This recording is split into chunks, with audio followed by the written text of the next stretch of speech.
Hello, and welcome to Blockchain Solidarity, the podcast where we ask what blockchain can do for us. What is blockchain? What is crypto? Can it rescue us from our current dystopia?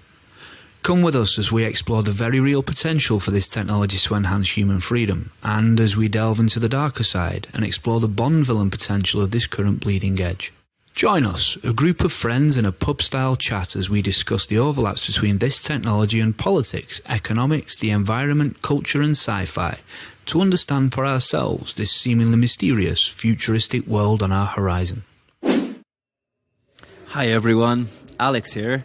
Just a quick note to say that we intended to have this The Basics series over only 2 episodes.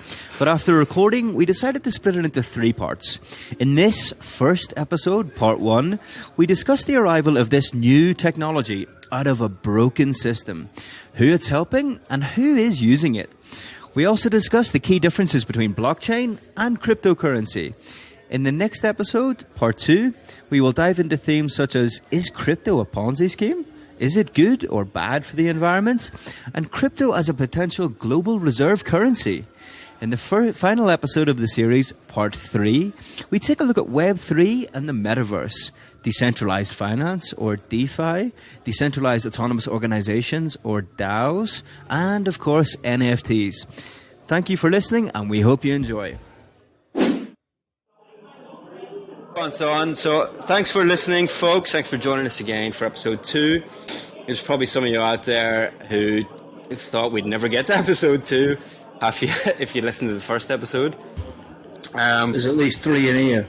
Yeah, and 2 or 3 outside, including my mom and dad.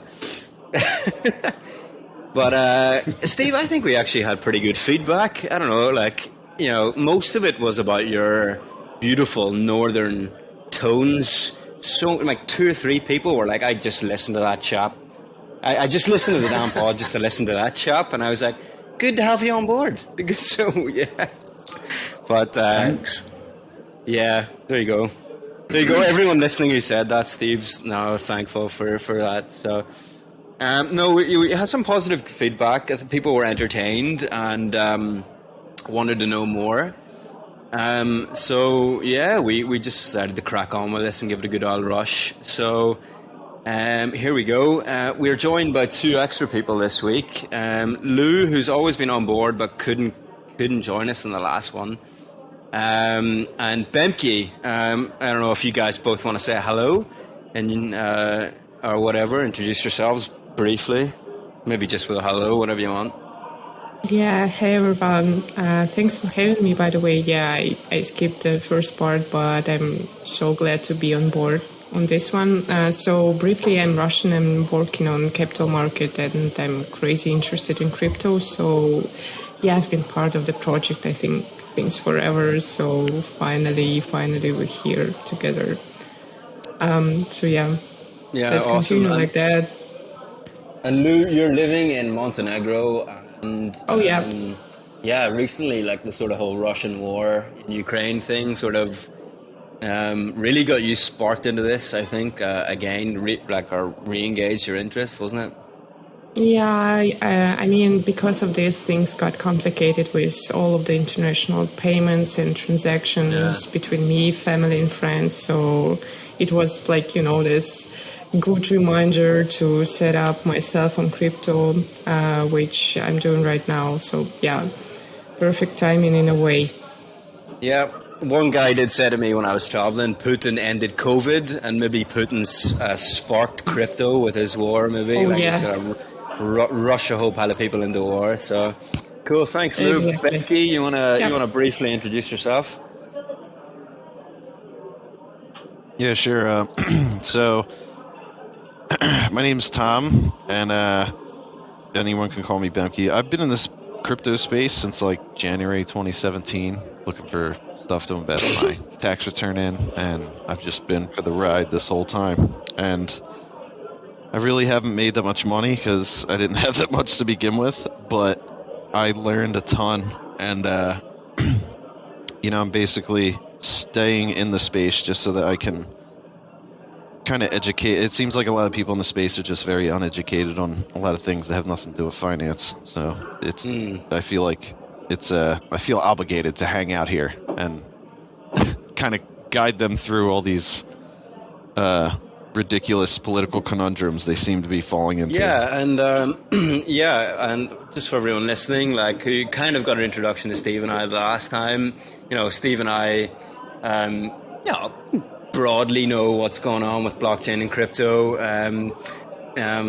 Lou's been working in, as she said, in sort of finance for a bit, so she brings that angle, and Bemke has been in this world, this crypto blockchain world, a lot more than any of us, so he brings that sort of round out the edges, and if Steve and I bugger up, he can go, no. So that's, I think the four of us are going to have some good fun and have good chats from different perspectives. So yeah, glad to have you guys on board. Steve, have you anything else to say, or you any comments about the last pilot or the feedback you got, or whatever? Not really, no. I mean, the feedback was all very positive. I'm just hopeful, optimistic that we can keep it going like that and not like say stupid things or annoy our entire audience somehow. I think our audience are pretty... Fingers crossed. Yeah. I think my sense is that our audience are pretty... they're going to go along with us. Like a lot of people said, I'm on the journey with you. I like the way you said journey, and you're starting with us at the start, and you appreciate that we have a curiosity, but we don't know too much about this space. So the journey was pretty important, and they loved the fact that we said that we're on this journey and that we're learning as well. So... here's a great part of that journey. So I actually got involved and interested in crypto and blockchain earlier than Tom, earlier than Bemke did. But what happened was... You're a little bit older than Bemke, I would say. Got annoyed with it. Sorry? You're a little bit older than Tom, aren't you? But you've been in it a wee bit longer. Yeah, but losing that data stick really kind of wound me up to the point that I couldn't even think about crypto for a few years there. So he's now the expert, and I've avoided it like the plague for a while. True, it's true. Yeah, and right now a lot of people are getting burned badly in crypto, so they're deciding whether themselves they want to stay in it or not. But we'll hopefully keep you excited and keep you in. It's a long journey, folks, so stay with us. Let's set up this episode. We wanted to... So a little bit of the feedback we had as well from the last one was like, you need to give some direction on the themes you're going to do, or how you're going to start off, be a bit more substantive and all this. So what we've decided to do broadly is, like, for this episode and the next episode, we're going to just kneel down into some basics, cover some basics. What is crypto? What's blockchain? What's the sort of main discussions around it? Is it good for the environment? Is it the next reserve currency? We'll talk about a little bit about who's actually using crypto, what can you use it for, this kind of thing. And so that'll be this episode. Next week we'll follow up with part 2, and we'll dive a little bit more into some of the things actually you probably heard me and Steve say on the last episode. DAOs, decentralized autonomous organizations. Some of you maybe have heard about NFTs. That seems to be the craze, or it was the craze. You've probably seen that all over Twitter. And a little thing called DeFi, decentralized finance. So those... Oh, and the metaverse. How could I forget the metaverse? Which you've probably all heard. We talked about that a little bit in the last pod, is a little app as well.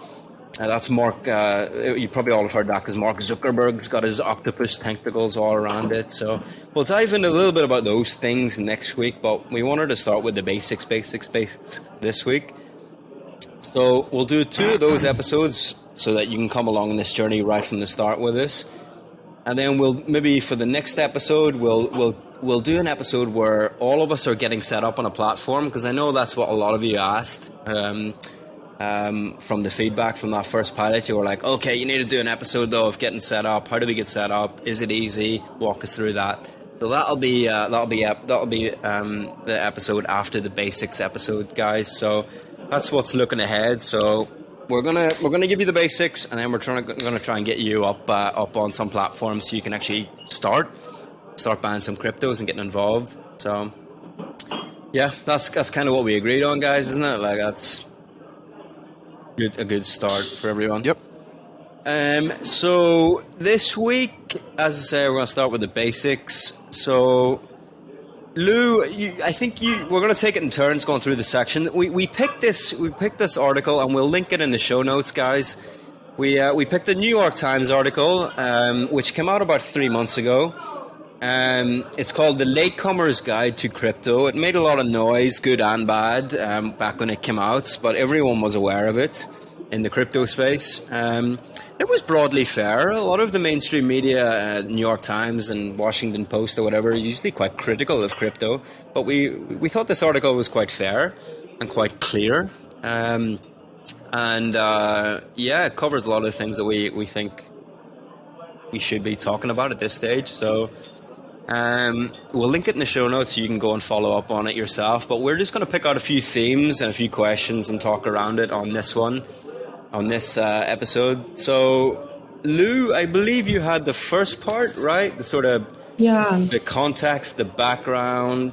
I don't know. Maybe, you maybe want to pull out some things that you thought were interesting. There's a lot in there, so crack on. Actually, it was really a good choice of I think it's like the perfect starting article for this onboarding on crypto, because there's a lot of things going on around the topic, and I really enjoyed reading that because it's kind of like rearrange things in my mind which were there before. And I think it's kind of a fair when it comes to topic in general, because I think the author, he's not really biased when it comes to what is crypto, what's going around the topic. So it starts like an overview of the discussions around the crypto, the topic itself. And I think the main point is that people would rather love it or hate it, but all of them would terribly explain it to the audience. That's why people have such different imagination when it comes to what's really behind that. So I think it's really good starting point for us. So let's really dive in what's crypto, what's the basics, what's the basic line when it comes to this, what's the difference between crypto, blockchain, what's the coins. So I think when it comes to that, not really a lot of people can explain the difference. And I think I was like that too, because when I just started to engage myself with the topic, I thought, okay, maybe it's only about the money, or about the shady money, stuff like that. And then it became personal for me, and now I can tell that it's actually just useful technology for a lot of stuff. Of course, for money, but not only for the money. So, let's dive in with the basics. So I have the next section, so I'll dive into that. I just wanted to pick out just a couple of things from that intro thing that stood out for me, because as you say, this whole is it dodgy money, he brings out those things even in the intro quite well. And he said, basically he says a lot of people think it's just money laundering. It's just that's kind of one of the main things you hear, right? And he said he links an article, is growing evidence that crypto's traceable ledgers make it a poor fit for illicit activity. And I've since looked it up. It's only like 5%. So 5% of money laundering or fraud and then money laundering, illicit activity, basically. Only 5% of that is crypto is used in the crypto world, right? 95% of it goes through like normal money, fiat, dollars. So I think once our audience might hear, wow, only 5%, because from looking at the bloody news headlines and on Twitter, you might think is it like 70%? You think like everyone's pummeling their dirty money through crypto. So I think that was and he also says that the majority of people, like survey shows that majority of people who uses the crypto is the middle-aged white man. Like seriously, this is Well, what can I say? We just picked it up first. Well, come on. Well, statistically, men are more likely to be risky with And their always money the first too, though, ones, and yeah. this is traditionally like it would be. That demographic probably has more people with more disposable income than any other demographic, though, if we're being objective about it. But one of the things I find interesting about the what Alex termed what was it, illicit activity is one thing that blockchain really lends it to is avoiding international sanctions. So somebody in a sanctioned country could send money to family abroad more easily than they could do with traditional banking infrastructure, like, I don't know, let's say Iran or North Korea. If you're in those countries and manage to get hold of crypto, it's probably easier to send cash to family abroad using crypto than it is by going into a bank, which is obviously a non-starter in those countries. So that's an interesting thing. Remittances but I think the key part is that a lot of people don't realise that the ledger is transparent. So while it might be like semi-anonymous, the reality is that all of these transactions, even if they are economically unlawful or whatever the term is, there's still going to be a permanent record of them, right? Yeah. And here's the other thing. And here, I think this is, I read this recently, just sticking with this illicit activity, because it's just juicy, isn't it? Like, people find this topic juicy. And there's a Ponzi scheme part, Steve, that you'll cover later, which also is juicy. But sticking with this right now, people were worried that like Putin or like other like leaders of countries could use this to really avoid sanctions, especially Putin recently with the Ukraine war. But there was an article came out that basically said there's blockchain and Bitcoin or whatever. It doesn't have the capacity to move or get around. It doesn't have the capacity to deal with the transaction volume that someone like Putin or whoever would want to use, right? This is like he wants to move hundreds of billions or tens of billions. He can't do that on the blockchain that easy, and it would show up like billio. So it's just not a good way to do that kind of volume at scale, right? So even somebody buying that amount of crypto would be a massive thing. However, it is useful for a family to pass smaller denominations across international boundaries. And that's got to be a really good thing for the working class, for the people at the bottom of the pyramid. You know what I mean? Around the world, around the world, yeah. And we'll remittances is we'll get to that, because that's one of the main uses of crypto right now. But you're right, we'll get to that. But you're right, for the global south and for the global north, that's ridiculous how much money people are saving on remittances. Not only the transactions you avoid, but by Western Union takes 10%. But imagine, it goes straight to your phone, so you don't even have to travel the distance to go to the Western Union, spending fuel, all this here, spending your time just to get, 90% or 85% of what your father sent you or whatever. But anyway, let's bounce into that a little bit later. I think just to bring out two more things in this initial intro, the context before we get into the topics. What's really interesting, I wanted to ask you guys what you think about this is... So right now, 20%, he writes, it's New York Times, right? So he's talking about Americans. It's for the American audience, really, principally, I guess. 20% of American adults own cryptocurrency, and 6% are millennials. So my question to you guys, what do you think? Why do you think millennials are interested in this as the generation that's mainly interested? What would you say that's down to? Well, I have an immediate follow-up question. Yeah. Is there anyone in this pod that isn't a millennial?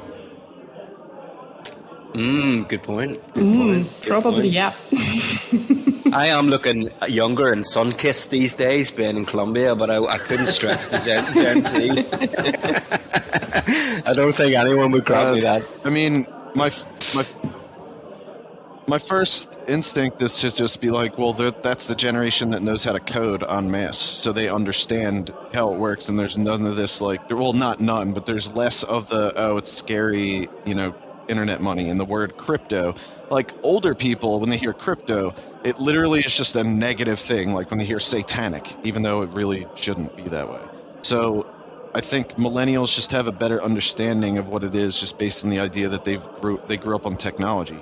And I'd say they're the first generation that think about it, like we all grew up learning to code HTML so that we can make our MySpace pages really awesome. So that I agree with that, but would that suggest like that there's more millennial developers as opposed to like this point where it's like millennials are principally owning cryptocurrency rather than any generation? Like, so they might not. I don't have a clue. I can barely spell code, but I do own crypto.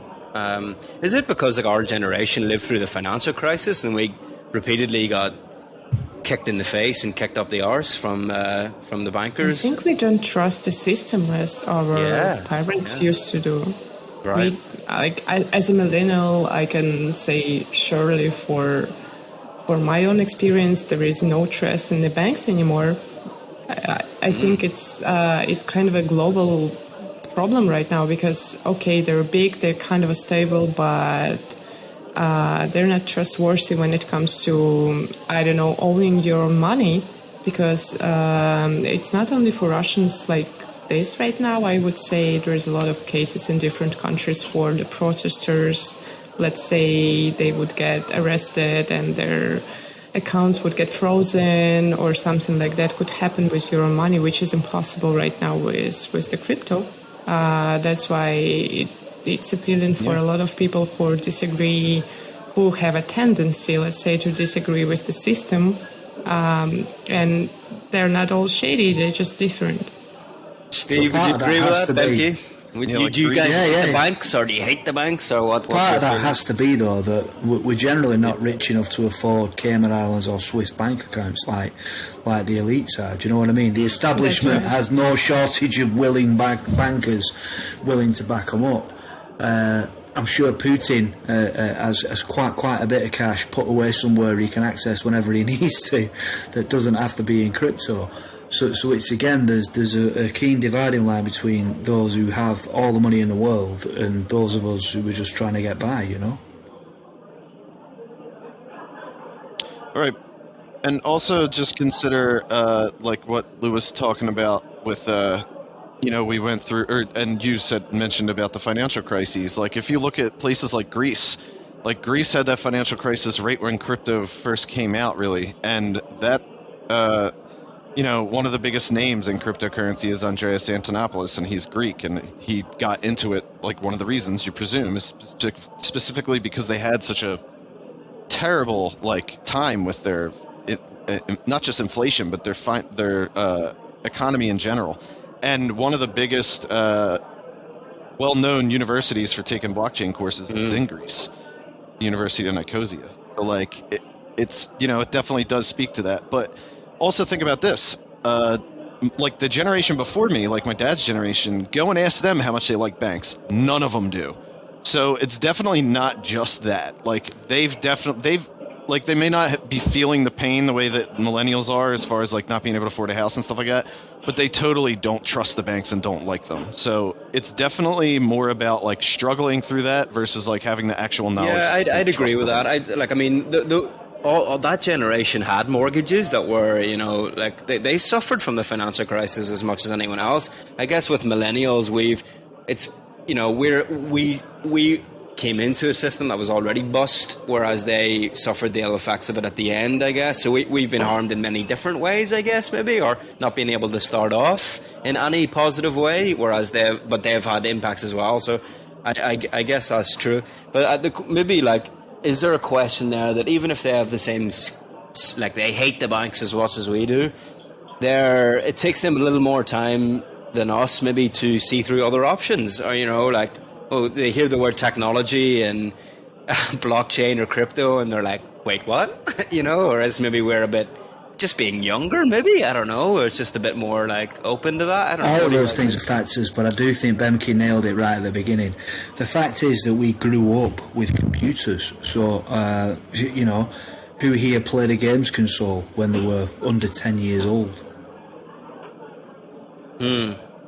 Yeah, it's that cocktail. It's that cocktail of us like everything we just mentioned. Like, I don't think it's just one thing. It's definitely all of them. Like, if we didn't have all that tech knowledge, like, we'd just be walking like blind people in the dark. But if you go into any of these discords where they're building DAOs and stuff, you can decentralized autonomous organizations. You can see that, like, you know, most of them are our age, and most of them are millennials, and they all know, like, not all know how to code, but they're all fairly familiar with how technology works. So it's all those things, definitely. So, and the people that I speak to from day to day, and probably that we all maybe speak to in some capacity, like, you know, they're curious about, you know, first of all, getting involved to make a little bit more money on the side. And you know, we'll obviously explore those themes as we did in the pilot last week. But a lot of people are just curious that you know, they don't have a lot of money from their job or whatever. And they're like, you mean I can get set up and buy this and you know, have a bit more money to buy this, buy that, get through the next day, have a holiday, the whole panoply of things. So, I think passive income and extra income that your job isn't given to you is a big thing for our generation, but all generations as well. Another thing I wanted to pick out, last thing before we dive into my topic, is which one is it? He said that he makes a statement. The first is that crypto wealth and ideology is going to be a transformative force in our society in the coming years. I think that's significant for a New York Times journalist to say. Transformative, I mean, that's a big word. And I think that's the ethos of this pod as well. You know, we want this pod to give a vision of the future that's transformative. In ideology, he used the word ideology and crypto wealth generation. So, you know, if we can present, you know, sort of a story or a journey of how, like, more people can build their wealth, build it together, and we can start thinking about different ideologies and how this technology gives us that opportunity. We can't. It's not. You know, it's not unrealistic to think that this could be revolutionary, and he also uses that word too in the introduction. So, you know, transformative and revolutionary to describe this technology from a New York Times journalist, I think is pretty interesting. So, hey everyone, it's Alex. Just taking a second away from the chat to say thank you again for joining us on this journey. If you like what we're doing, please consider supporting us on our Patreon. We've put the link in the description. Times are very tough out there, so you can also help us in other ways, such as sharing or liking our content on social media, rating our podcast on iTunes, or just spreading the word about our project to your friends and networks. We've put all of these links in the description. Help us build the people system with blockchain. Now, let's get back to the chat. So let's maybe dive into what the heck is crypto and what is blockchain. Because people are probably like, what's the difference? Like, what on earth is this? And I think he, as Lou mentioned earlier, he does a really good job of just making it simple. So he says at the very basic level, blockchains are shared databases that store and verify information in a cryptographically secure way. He basically says you can think of it like a blockchain like a Google spreadsheet.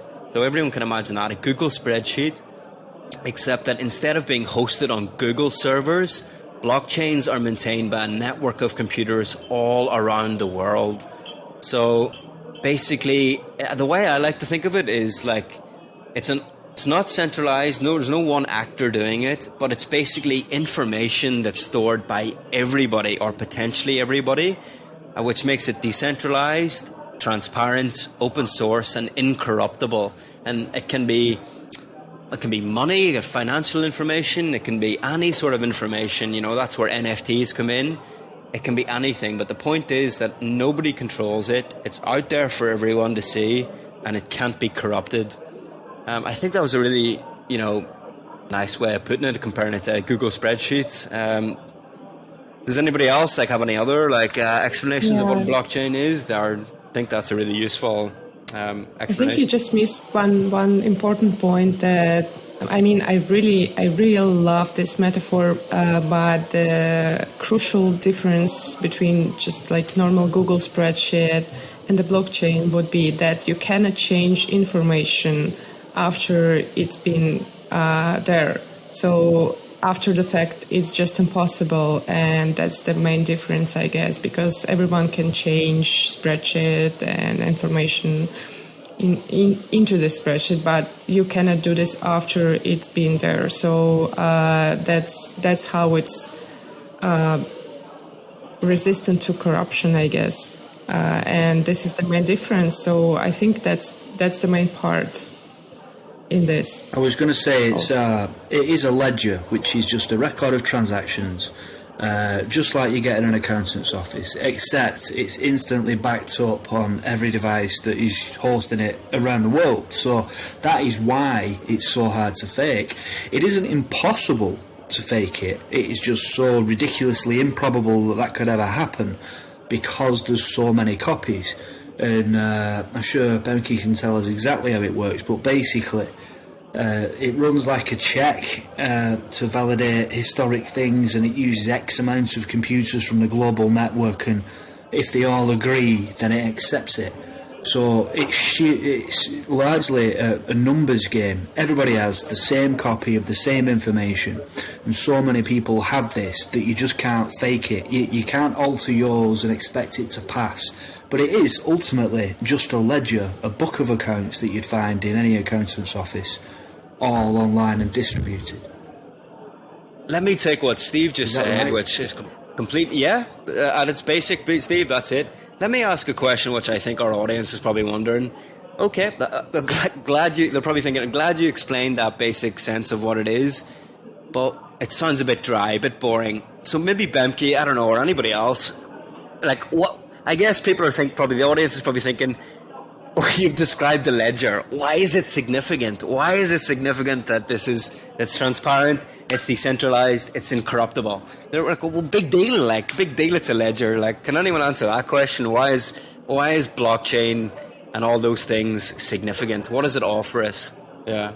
Well, okay, so it kind of depends on who you ask. Like if you if you talk to, a Guatemalan who works in an American restaurant, they think it's awesome that they can send their money without the government, like, not just tracking them, because they really don't do that. Like, they're not looking for immigrants sending remittances, but they can just send it, and nobody's going to stop them. They can just go on their phone and just do it. There's no bank that they have to go to. They don't have to put in a social security number, like if they really have the tech savviness to do it, because it does take a little bit to get around the KYC, the Know Your Customer type verification to use the coming up in future platforms. episodes, folks. Yeah, right. So that might be a little over everyone's head, but like, let's move it to like somebody else. Like, for instance, not just remittances, but like, think about if you own a business and you have to deal with a bank constantly. Like, you have to go and get change in retail stores. And I know that, like, everyone's thinking like, oh, well, credit cards fix that. It's like, yeah, but credit cards are also they're a bank. They're a third-party organization. But how about you talk to, like we were talking about earlier, talk to a Greek. Ask them why they like crypto. The reason they like crypto is because the value of their money literally died within a year.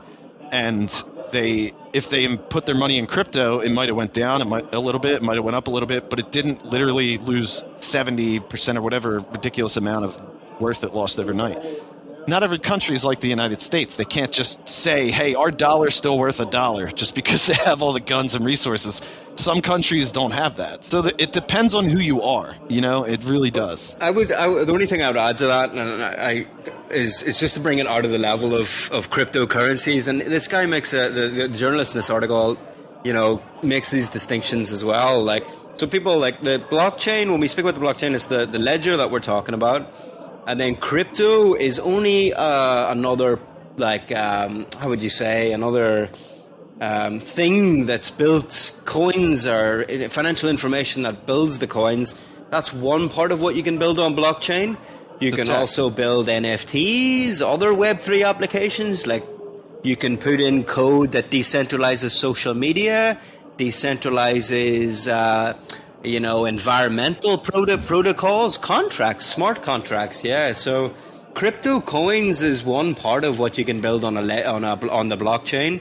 But this guy, he states like other things, DeFi and the NFTs and other Web3 applications. It's going to change many different sections of our society. So and that's all it is. If I guess, if anything, it can be summarized as just information that's on this blockchain that no one can corrupt, that no one central authority decides, and so it gives creative freedom to anyone to go and create different projects or different social medias or different coins. Anyone can start it, and that kind of decentralization is extremely important.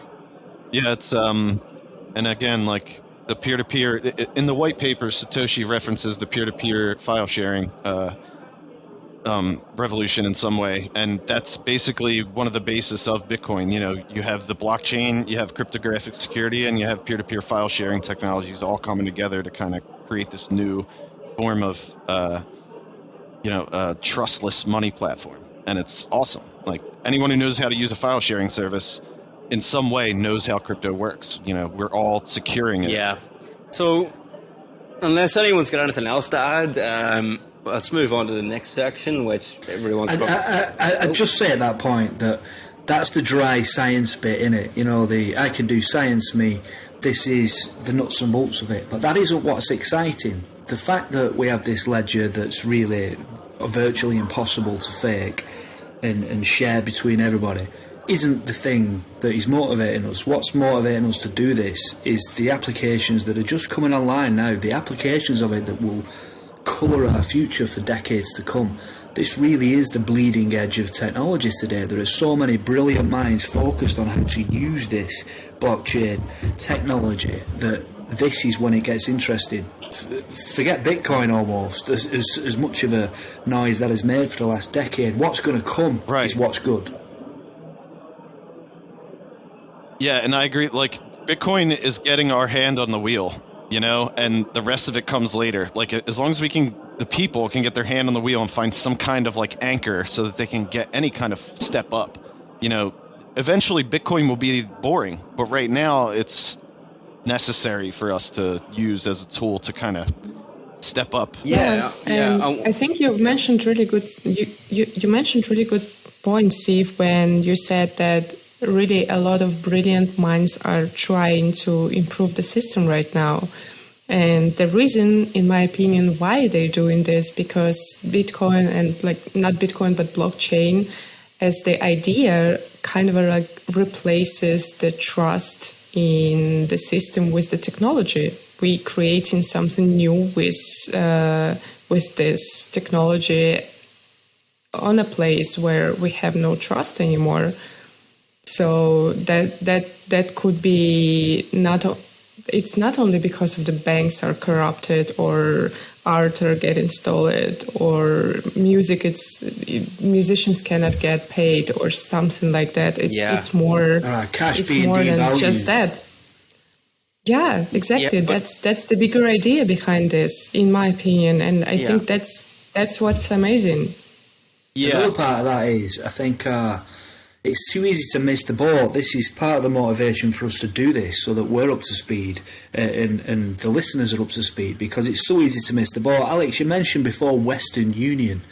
This is their bread and butter. Those remittances, those ways to send cash across the globe has been their bread and butter for what, a century, 2 centuries? And they've just absolutely missed it. They've blown it, haven't they? Yeah, getting rid of those Western Union type businesses will be the first trench in this trench warfare of finance. Yeah, and so just our audience is, just to make it clear for our audience what we're saying here, like right now we are so early in this blockchain journey out there. So people probably only are thinking about this crypto as a form of money. What we're saying to you is, no, the blockchain enables anything barely anything you can think of, like media, art, music, the sports, the whole damn thing. It allows, the technology allows anyone, the people, anyone. It doesn't have to come from the above or the center, centralized authority. Anyone can just go on and build any sort of thing that we can use for our benefit. So, I mean, that's incredible. When have we ever had the power to take control of our lives in any way we want for our benefit? with them not getting, with the elites, the establishment not getting a say at all in finance, in money, in media, in the whole damn thing. And that's why we think you should keep listening to us, because that's really the thing I think we're going to explore in this, more so in this pod. Yeah, we're going to dive into the Bitcoin and money and all the rest of it. But it's all those other things that I think are just fascinating and really, as Steve said, and all the rest of it, is what gets our interest. So that's so we'll go into those kind of those projects later on in episodes. Thanks for listening to part 1, folks. Stay tuned for part 2 in the next episode, the next installment of The Basics. Crypto as reserve currency? Good for the environment? Is it a Ponzi scheme? We'll see you then.